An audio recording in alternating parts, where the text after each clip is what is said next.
이 시간 다 같이 기도하며 주님 앞에 예배하겠습니다. 아버지 하나님, 그 선하신 이름을 붙잡고 저희들에게 허락하신 이 순간을 살아가기 원합니다. 매번 중심을 잡기가 참 쉽지 않은 하루하루를 마주합니다. 주님, 우리를 붙잡아 주시옵소서. 우리가 붙들어야 할 것을 신실하게 붙들고 복음이 보여주시는 바, 복음이 행하신 바, 오직 그 은혜 안에 거하여 살아가기를 날마다 더 사모하도록 우리를 인도하여 주시옵소서. 하나님의 그 높으신 사랑을, 그 깊으신 은혜를 알아가기 원하오니 우리를 붙잡아 주시고 우리를 가르치시며 우리를 인도하여 주시옵소서. 순간순간 마주하는 모든 일들 앞에서 하나님을 볼 수 있게 하여 주시고 하나님을 들을 수 있게 하여 주시고 하나님을 따를 수 있도록 우리를 이끌어 주시옵소서. 이 시간에도 온전히 주님의 그 사랑에 붙들린 바 되기를 사모하오며 예수님의 이름으로 기도하옵나이다. 아멘. 하나님의 사랑, 주님의 눈물 함께 고백하겠습니다.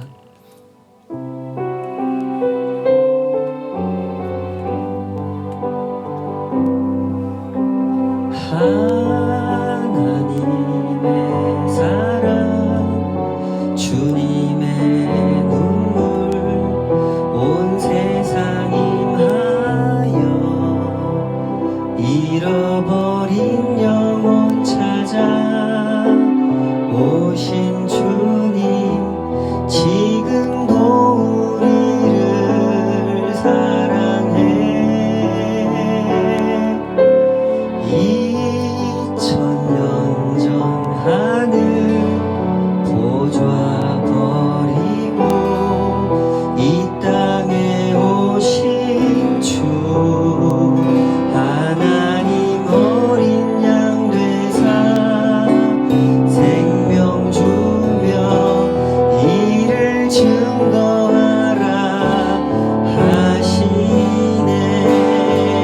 나는 믿네, 거저받은 귀한 사랑, 그누가 되신 아리요. 나의 생명 다할 때까지 그 사랑을 전하리라. 하나님의 사랑, 하나님의 사랑, 주님의 눈물, 온 세상이 하여 잃어버린 영혼 찾아 오신 주님, 지금도 우리를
굳게 붙든다고 하는 것이 언제나 만만치 않은 현실을 마주합니다. 그러나 우리가 그렇게 헤매일 때에도 하나님은 언제나 그 자리에 계시는 것을 봅니다. 둘째 아들이 세상 쾌락에 정신이 팔려 아버지를 모욕하고 아버지를 배반하고 거룩한 책임을 등지고 세상 속에 깊이 파묻혀 살 때에도 그 아버지는 언제나 그 자리에서 그 아들을 기다리신 것처럼 하나님께서 언제나 그 자리에 계십니다.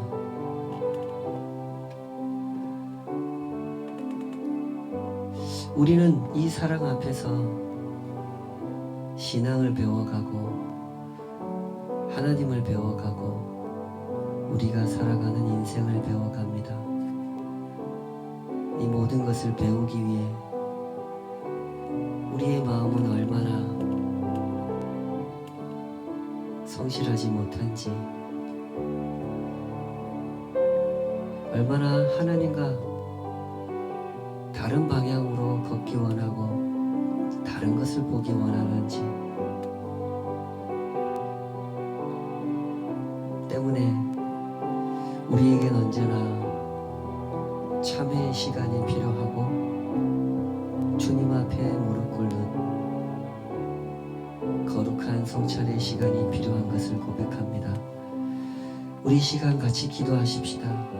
온 세상의 눈이 그렇게 한눈을 팔 때에도 당신의 세상을 지켜보시는 언제나 그 자리에 계신 우리 하나님 아버지를 우리가 날마다 더욱 진실하게 더욱 신실하게 알아가도록 주여 우리 마음을 붙잡아 주시옵소서. 그리하여 그 복음을 알게 하시고 그 사랑을 알게 하시며 그 은혜를 알게 하셔 그 은혜를 증거하는 주님의 통로가 되도록 우리의 삶을 인도하여 주시옵소서. 우리 합심해서 같이 기도하겠습니다. 아버지 하나님, 오늘도 다시 주님 그 사랑 앞에 엎드립니다. 우리의 눈이 무엇을 바라보고 있는지, 우리의 마음이 무엇을 향하고 있는지 주님 앞에서 성찰하여 보기를 원합니다. 끊임없이 세상의 쾌락에, 이 물질에, 이 자랑에, 이 헛되고 헛된 것에 내가 만들어낸 신의 영혼을 바라보고 그렇게 아버지를 등지고 사랑을 배반한 그 탕자의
이 시간 다 같이 주님 앞에 드린 예물 위해서 기도하겠습니다.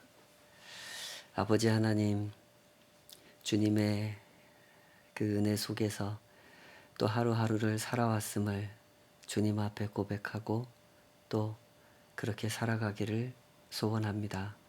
주님 앞에 구별하여 드린 이 모든 것이 우리의 고백되어지기를, 또 우리가 살아가는 삶의 방향이 되고 목적이 되고 주님과 동행하는 기쁨이 되기를 소원합니다.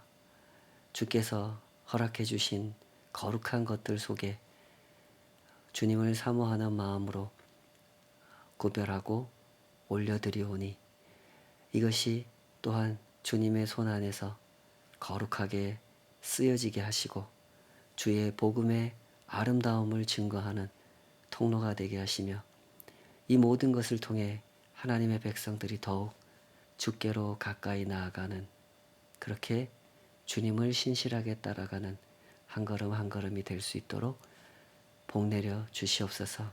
이 모든 것 위에 은혜롭게 역사하여 주시고 드릴 때마다 그 넓으신 가슴으로 품어주시고 복되게 사용해 주심을 늘 감사드리며 예수님의 이름으로 기도하옵나이다. 아멘. 아멘.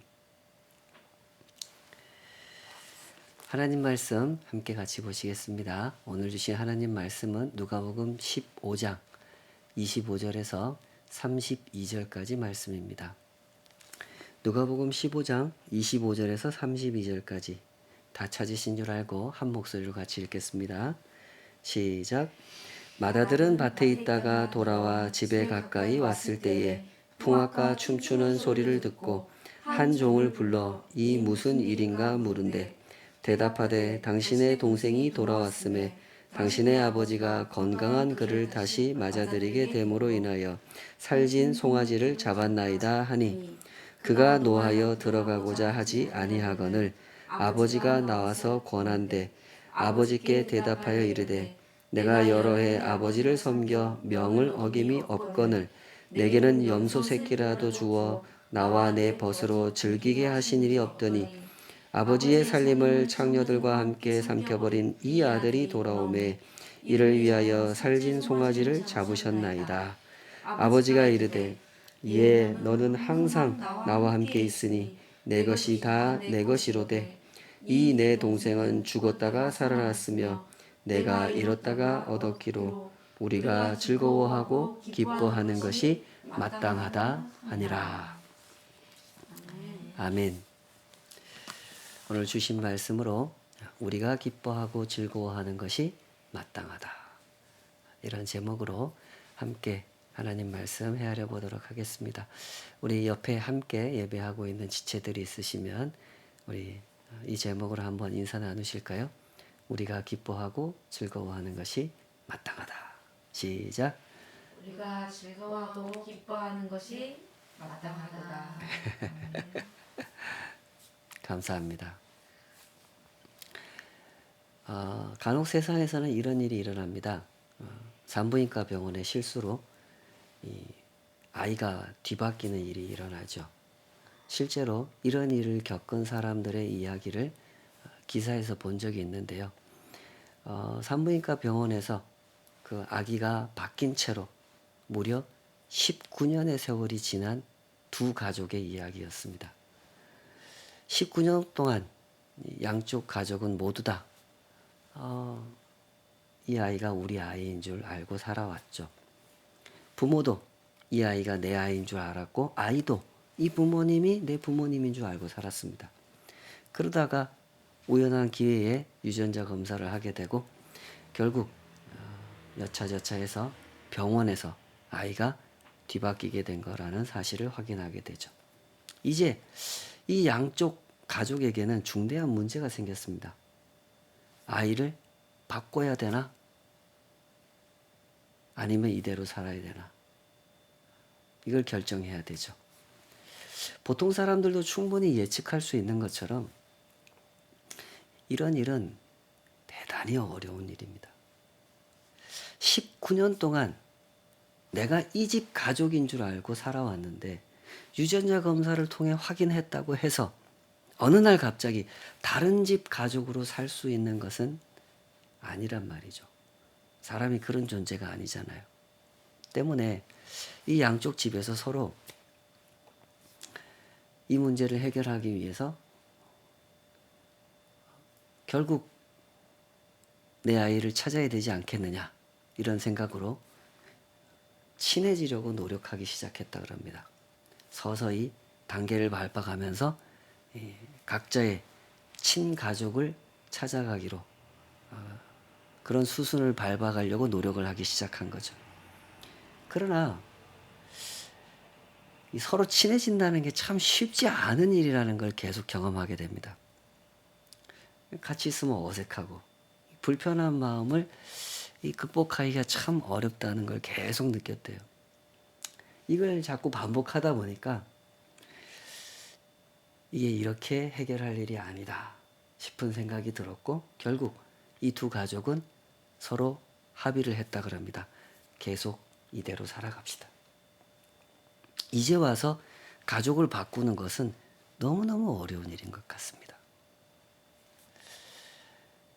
이렇게 결정을 한 양쪽 집 그리고 한쪽 집의 그 어머니가 이런 말을 남겼다 그래요.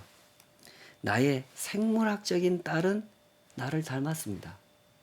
내 딸이니까. 그러나 나는 그 아이의 엄마가 아니라는 것도 어느 순간 알게 됐습니다. 가족을 만드는 것은 핏줄이 아니라 함께 쌓아온 시간이라는 것을 알게 된 겁니다. 이 어머니가 무슨 얘기 하시는지 아시겠죠? 우리는 이런 이야기를 통해서 가족의 조건이라는 걸 생각하게 됩니다. 가족이란 단지 피를 나눈 사이만은 아니라는 거죠. 가족은 함께 시간을 보낸 사이인 겁니다. 즐거운 일이 있을 때도 함께 즐거워했고 어려운 일을 만났을 때도 함께 그 어려움을 극복해 가면서 쌓이고 쌓인 시간을 공유함으로써 형성된 관계, 그것이 진정한 가족의 조건이라는 거죠. 그런가 하면 이런 가족들도 있습니다. 같이 살아왔고 함께 지내왔어도 함께 시간을 보냈어도 함께 즐거워할 줄도 모르고 함께 이겨낼 줄도 모르는 가족들도 있죠. 분명히 이들이 피를 나눈 사이이고 함께 한 집에서 오랜 세월을 같이 보낸 사이이지만 서로 헐뜯고 서로 상처를 내는 가족들도 세상에는 꽤 많습니다. 가족 중 한 사람에게 좋은 일이 생기면 그 일을 모두가 함께 기뻐하지 못하고 가족 중 한 사람에게 슬픈 일이 생기면 또 그 일을 모두가 함께 슬퍼하고 함께 감싸주지 못하는 그런 가족들이 있는 겁니다. 안타깝게도 이런 이야기는 아주 일상적인 이야기이기도 하단 말이죠. 저의 어린 시절에도 그런 기억이 있습니다. 제가 국민학교 한 2학년, 3학년쯤 됐을 때였던 것 같습니다. 추석이 다가오는 시즌이었고 어머니께서 시장에 가가지고 새 옷을 사오셨습니다. 그런데 저는 당연히 제 옷도 있을 거라고 생각을 하고 기다렸는데 보따리를 열어보니까 우리 형 옷만 사온 거예요. 너는 형아 거 물려 입어라. 제가 그 얘기를 듣고 옆방에 가서 울었습니다. 조용히 숨죽여 운 게 아니라 대성통곡을 하고 울었습니다. 제가 속 깊은 아들이었으면 그렇게 울지 않았겠죠. 우리 형 새 옷 입어서 좋겠다. 우리 형 새 옷 입은 걸 같이 기뻐했겠죠. 왜 나는 안 사줬어 하고 슬퍼하지 않았을 겁니다. 우리 형 새 옷 입어서 좋겠다. 우리 엄마가 살림을 알뜰하게 사시느라고 우리 형 옷만 사오셨구나. 그래, 엄마가 누구를 위해서 알뜰하게 사시겠어? 다 우리를 위한 거 아니겠어? 나를 위한 거 아니겠어? 라고 생각하면서 우리 어머니의 거룩하신 그 마음을 저는 찬양하지 못했습니다. 저는 아주 철이 없고 마음이 좁고 어머니의 마음을 헤아릴 줄 모르는 그런 아들이었죠. 그래도 이런 이야기는 뭐 귀엽게 봐줄 수 있죠. 10살 무렵에 그야말로 철없던 시절에 있었던 일이니까 그냥 웃으면서 옛날에 이랬었지 하고 넘어갈 수 있는 이야기입니다. 그러나 예수님의 비유 속에 나오는 그 이야기는 전혀 분위기가 다르죠. 이 비유도 가족의 이야기입니다. 끝을 알 수 없는 엄청난 자비를 가지고 계시는 아버지와 또한 그 끝을 알 수 없을 만큼 악한 마음을 가지고 살아가는 두 아들로 형성된 가족 이야기죠. 물론 두 아들은 스스로 자기가 그런 아들이라고 생각하지 않았습니다. 특히 첫째 아들이 그런 태도를 가지고 있죠. 둘째 아들도 처음에는 그랬지만 지금은 아주 달라진 모습을 하고 있죠. 지난주에 우리가 살펴봤다시피 둘째 아들도 처음에는 심각한 착각 속에 살았습니다. 그 착각으로 인해 그는 아버지를 모욕했고 배반했고 아버지께 크나큰 죄를 지었습니다. 그러나 이제 자기 죄를 깨닫고 아버지 앞에 돌아왔습니다. 그는 달라졌습니다. 외국에 가서 방탕한 생활을 즐기다가 모든 것을 탕진한 후에 이 아들은 비로소 정신을 차리게 됐죠. 내가 얼마나 어리석은 확신을 가지고 살았는지, 아버지 앞에 얼마나 큰 죄를 범했는지를 깨닫게 됐습니다. 그리고 돌아왔습니다. 아버지를 대하는 태도가 완전히 달라진 모습으로 돌아왔죠. 그러나 아직도 이 첫째 아들은 여전히 그 모습입니다. 여전히 그는 어리석은 확신을 굳게 붙잡고 있었죠. 이 첫째 아들의 그릇된 확신은 동생이 돌아와서 잔치가 벌어졌을 때 그 실체를 드러내게 됩니다. 우리 그 대목 다시 한번 읽어보십시다. 29절 30절입니다. 누가복음 15장 29절 30절 시작. 아버지께 대답하여 이르되 내가 여러 해 아버지를 섬겨 명을 어김이 없거늘 내게는 염소 새끼라도 주어 나와 내 벗으로 즐기게 하신 일이 없더니 아버지의 살림을 창녀들과 함께 삼켜버린 이 아들이 돌아오매 이를 위하여 살진 송아지를 잡으셨나이다. 이 첫째 아들의 마음에 무엇이 있는지를 잘 보십시오. 그의 마음에는 지독한 위선이 있습니다. 사실 이 첫째 아들이 이렇게 말할 입장은 아닙니다. 내가 여러 해 아버지를 섬겨 명을 어김이 없었습니다. 이 말이 맞는 말입니까? 틀린 말입니까? 틀린 말이죠. 첫째 아들은 아버지의 명령을 섬기기 위해서 열심히 일한 게 아닙니다. 자기 재산을 증식시키기 위해서 열심히 일했던 거죠. 예수님의 비유 이야기를 잘 읽어보세요. 12절에 보면 그렇게 돼 있죠. 둘째 아들이 아버지한테 자기 몫의 재산을 요구하자 아버지가 재산을 나눠줘요. 누구한테 나눠줬어요? 각각 나눠주죠. 둘째 아들한테만 나눠준 게 아닙니다. 그때 첫째 아들한테도 첫째 아들의 몫을 나눠주셨던 겁니다.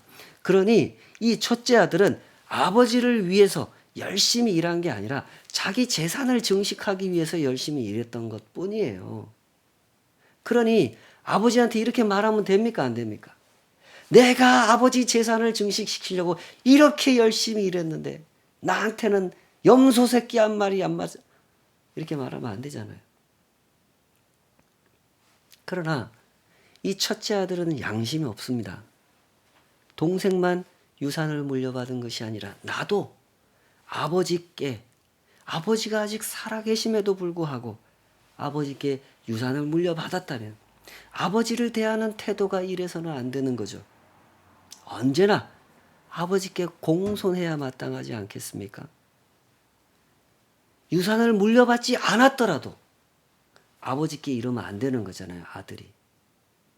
그런데 보십시오. 이 못된 녀석이 아버지 얼굴에 대놓고 아버지를 모욕합니다. 우리말 번역에는 그 뉘앙스가 잘 드러나 있지 않지만요. 원문으로 보면 그 모욕의 뉘앙스가 분명하게 드러납니다. 30절에 아버지의 살림을 창녀들과 함께 삼켜버린 이 아들이 돌아오매 이를 위하여 살진 송아지를 잡으셨나이다. 이렇게 말한 대목이 있죠. 이 대목에서 이 첫째 아들은 자기 동생을 가리켜서 뭐라고 지칭을 해요? 이 아들이라 그러죠. 이 아들이라고 우리말 성경에서 번역한 이 단어를 이 원문의 뉘앙스에 좀 더 가깝게 번역을 하자면 이 말은 이렇게 번역하는 게 더 좋아요. 당신 아들이! 이렇게 말하는 거예요. 심지어 자기 아버지를 지칭할 때는 뭐라 그럽니까?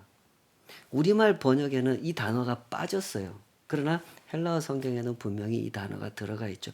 아버지를 향해서 이 얘기를 꺼내면서 첫째 아들이 헬라 말로 이두라는 단어로 시작하거든요. 이두라는 말은 여보시오! 라는 뜻이에요. 아버지한테 여보시오라고 하면 됩니까? 안 됩니까? 천하의 후레자식이나 쓰는 말인 겁니다. 아무리 화가 나도 아버지께 말씀을 들을 때는 아버지, 화가 났더라도 아버지! 이럴 수는 있지만 자기 아버지한테 여보시오! 이렇게 할 수는 없는 거죠. 이 아버지의 첫째 아들은 이런 상태였습니다. 도저히 용납해 줄 수 없을 정도로 무례한 태도를 가지고 있었죠. 그러니 이 아들을 이렇게 표현할 수밖에 없는 거 아니겠습니까? 도무지 그 끝을 알 수 없을 정도로 악한 아들이라고밖에 표현할 수 없는 겁니다. 짐작하시는 것처럼 이 첫째 아들은 예수님 앞에서 불평하던 그 바리새인들을 상징하는 인물입니다. 그들은 사실 하나님 앞에서 불평할 입장이 아니지 않습니까? 그들도 하나님께로부터 사랑을 받은 사람들이고 하나님께로부터 은혜를 입은 사람들입니다. 그런데 왜 이렇게 불평을 하고 왜 그렇게 못마땅한 태도를 취합니까? 예수, 어떻게 저 죄인들과 함께 밥을 먹을 수가 있어? 왜 이런 태도를 취한 겁니까? 그들의 위선 때문이었던 겁니다. 자신들은 마치 하나님을 위해 모든 것을 희생하고 하나님을 위해 인내하며 하나님의 법을 철저하게 지키면서 살아온 사람들인 것처럼 스스로 위장된 자기 인식을 가지고 있었기 때문에 이렇게 불평했다는 거죠. 위선이라는 게 이렇습니다. 위선은 정직하지가 않습니다. 내가 내 삶을 대할 때도 다른 사람의 삶을 대할 때도 하나님을 대할 때도 정직하지 않습니다. 그게 위선입니다. 나도 당신도 우리 모두 다 하나님의 은혜 위에 서 있는 사람들입니다. 라는 사실을 부정하는 것. 그것이 위선입니다. 때문에 위선은 무례함으로 이어지는 거고 아버지께서 기다리시는 마음, 돌아온 아들을 부둥켜 안고 기뻐 뛰며 잔치를 벌이시는 그 아버지의 기쁨에 동참할 수가 없는 겁니다. 하나님을 거부하는 이 세상이 그렇게 돌아가죠. 세상은 하나님께서 하시는 일을 이해하지 못합니다. 은혜를 베풀어 주시고 돌아오기를 기다리시는 하나님. 돌아온 아들들을 부둥켜 안으시고 잔치를 벌이시는 그 아버지를 이 세상은 이해하지 못합니다. 세상은 오직 힘으로 승부를 걸고 싶어 하죠. 너보다 내가 더 강해? 내가 더 강하다는 거 인정해? 내가 더 똑똑하다는 거 인정해? 그러면 내 옆에서 가방 들고 따라다니는 정도는 허락해 줄게. 라는 식으로 모든 사람을 상대하려고 그러죠. 그것이 세상입니다. 때문에 세상에는 다툼과 전쟁이 멈출 수가 없는 겁니다. 전쟁을 일으키는 사람들이 하는 말을 들어보십시오. 이번에 러시아도 그러지 않았습니까? 그들은 눈 하나 깜짝하지 않고 평화를 말합니다. 세계 평화를 위해서 전쟁을 일으켰다 그래요. 이대로 가다가는 우리가 침략을 당할 것 같아서 평화를 지키기 위해서 전쟁을 일으켰다고 말합니다. 도저히 말도 안 되는 주장을 하죠. 그 말을 듣는 사람들은 그 말이 얼마나 말이 안 되는 말이라는 사실을 알지만 그 말을 하는 사람들은 모르죠. 왜 모를까요? 그 마음에 위선이 가득하기 때문입니다. 나도, 당신도, 우리가 다 하나님의 은혜 앞에 서서 살아가는 사람들입니다. 이걸 인정하지 않기 때문이죠. 그러나 이 아버지를 보십시오. 이 아버지는 이토록 지독한 위선을 품고 사는 이 아들의 어리석음을 아십니다. 무례함도 아십니다. 그러나 그 아들에게도 한결같은 사랑을 베풀어 주시죠. 둘째 아들에게만 그 인자하심을 베풀어 주신 게 아니라 이 첫째 아들에게도 인자하셨습니다. 우리 그 대목을 다시 보실까요? 31절 32절입니다. 같이 한번 읽어주세요. 31절 32절 시작. 아버지가 이르되 예 너는 항상 나와 함께 있으니 내 것이 다 내 것이로되 이 내 동생은 죽었다가 살아났으며 내가 잃었다가 얻기로 우리가 즐거워하고 기뻐하는 것이 마땅하다 하니라. 이 아버지가 첫째 아들을 부를 때 뭐라 그러십니까? 예, 이 아이야, 아들아 이렇게 부르시죠.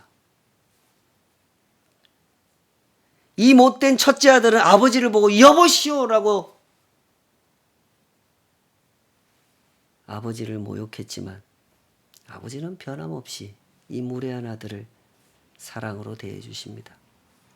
이 당신 아들이 창녀와 함께 어울려 놀다가 다 재산을 탕진해 버리고 이렇게 소리 지르던 그 아들에게 당신 아들이 아니라 네 동생이라 그러시죠. 이 내 동생은 죽었다가 살아났으며 내가 잃었다가 얻었다. 그러니 우리가 즐거워하고 기뻐하는 것이 마땅하다. 이 아버지가 지금 무엇을 말씀하고 계십니까? 우리가 다 가족이다. 그 사실을 일깨워 주려고 하시는 거죠. 너도 네 동생도 이 아버지의 은혜가 필요한 아들들이란다. 그러니 돌아오라고 말씀하시는 겁니다. 가족의 마음을 가지고 우리의 기쁨 안으로 이 잔치 안으로 들어가자고 하시는 거죠. 이 내 동생은 죽었다가 살아났으며 내가 잃었다가 얻었기로 우리가 즐거워하고 기뻐하는 것이 마땅하다. 누가? 우리가. 아들아, 너 내 아들이지 않냐? 이 동생, 네 동생이다. 우리가 즐거워하고 기뻐하는 것이 마땅하다. 헨리 나우엔은 이런 이야기를 들려줍니다. 헨리 나우엔 기억하시죠? 천주교 신부님이죠. 대학에서 심리학을 가르치는 교수로 활동하기도 했었습니다. 말년에는 장애인들을 섬기는 공동체에 들어가서 그분들을 섬기다가 세상을 떠나셨죠. 평생 참된 신앙의 길을 걷고자 애쓰며 살았던 사람들 중에 한 사람입니다. 이분이 언젠가 한번 크리스찬이 된 지 얼마 안 된 어떤 친구가 자기한테 이런 말을 하더랍니다. 자네는 열심히 기도를 안 하는 것 같아. 친구니까 뭐 이렇게 같이 어울려 지내다 보니까 서로의 생활을 좀 알고 뭔가 그런 걸 느껴서 이런 말을 했겠죠. 근데 그 말을 듣는 순간 속에서 화가 막 치밀어 오르더랍니다. 겉으로는 태연한 척, 별 말 없이 반응하지 않았지만 속으로는 막 불불불불 끓었다 그래요. 감히 누구한테 기도를 가르치려 드는 거야? 내가 기도에 대해서 쓴 책이 몇 권인 줄 알아?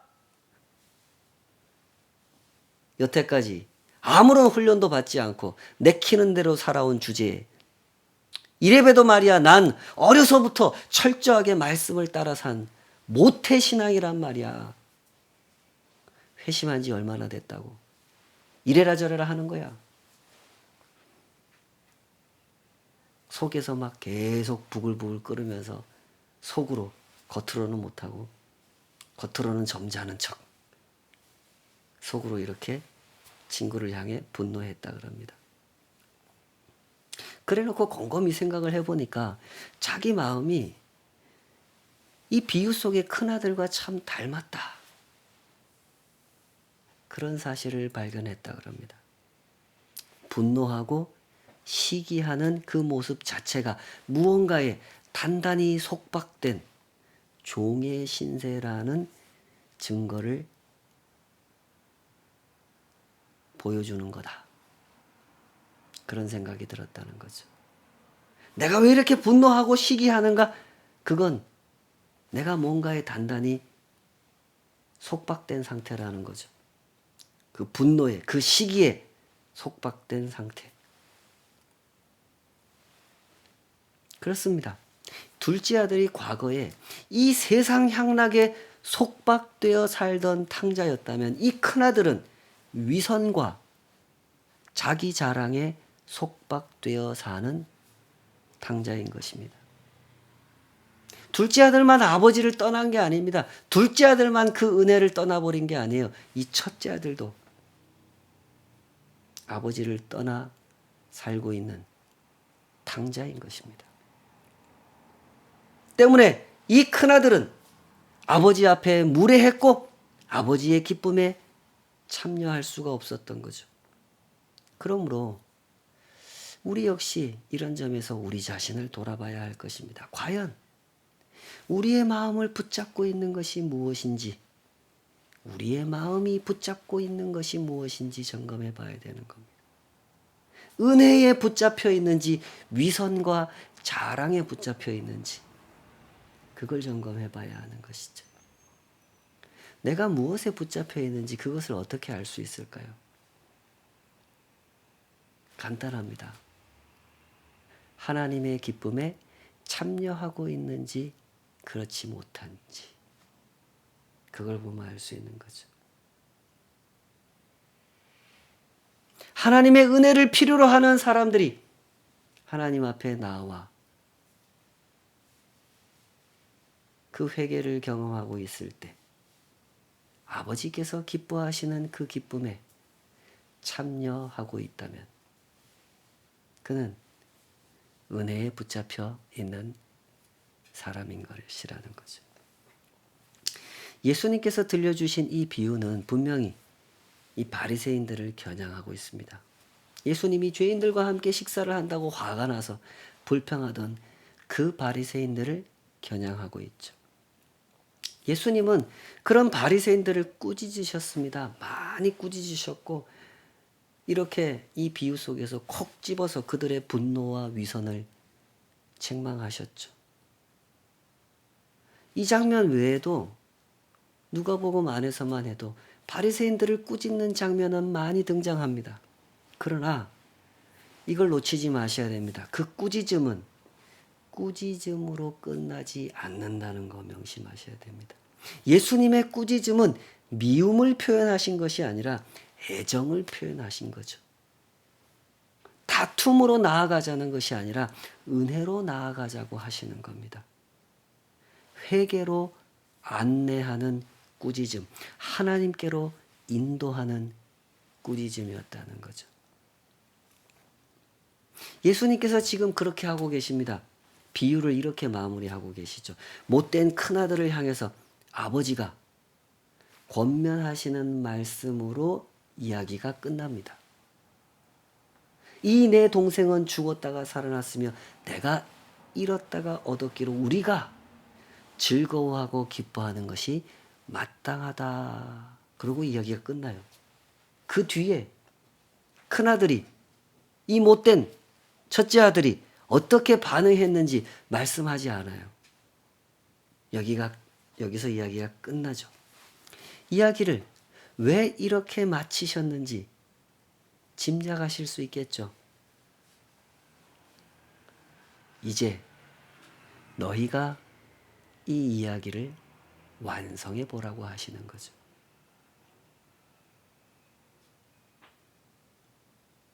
이 큰아들이 아버지를 따라 집 안으로 들어가서 그 잔치를 같이 참여하는 것이 마땅하지 않겠냐. 그런 이야기를 너희들의 삶으로 완성해 보라는 거죠. 우리는 매일 이런 순간을 살아가고 있는 겁니다. 그 뒷이야기를 완성하는 자리에 서서 살아가고 있는 거죠. 위선과 자랑을 내려놓고 은혜를 붙드시기 바랍니다. 그리하여 하나님의 즐거움에 참여하는 하나님의 가족으로 살아가시기를 주님의 이름으로 축복합니다. 같이 기도하십시다. 아버지 하나님, 저희들을 부르신 그 자리, 그 은혜의 자리를 감사합니다. 그 자리에 저희들은 고개를 빳빳이 들고 서 있을 수 있는 입장이 아닙니다. 무릎을 꿇고 고개를 숙이고 이 은혜를 어떻게 감당해야 할지 도무지 알 수 없는 마음으로 저희들은 그렇게 엎드릴 수밖에 없는 인생입니다. 부디 우리 마음을 정직하게 하여 주시옵소서. 나도 너도 우리 모두가 하나님의 은혜를 필요로 하는 자들임을, 하나님의 은혜가 없이는 한순간도 살아갈 수가 없는 인생임을 주여 이 작은 마음도 깨달을 수 있게 하여 주시옵소서. 그리하여 하나님 앞에 겸손하며 하나님의 기쁨에 참여하는 그러한 길을 걸어갈 수 있도록 저희들을 인도하여 주시옵소서. 이제는 우리 주 예수 그리스도의 은혜와 아버지 하나님의 높으신 사랑하심과 성령 하나님의 내주하시고 동행하시고 깨닫게 하시고 연단하시며 언제나 하나님과 동행하는 그 자리에 서게 하시는 그 놀라운 은총이 주님 앞에 서되 언제나 그 은혜 앞에 무릎 꿇고 고개 숙이고 겸손하게 서서 그 뒷이야기를 하나님께서 기대하시는 대로 채워내며 살아가기를 소원하는 모든 주의 백성들 삶 위에 이제로부터 영원까지 함께 하시기를 간절히 축원하옵나이다. 아멘.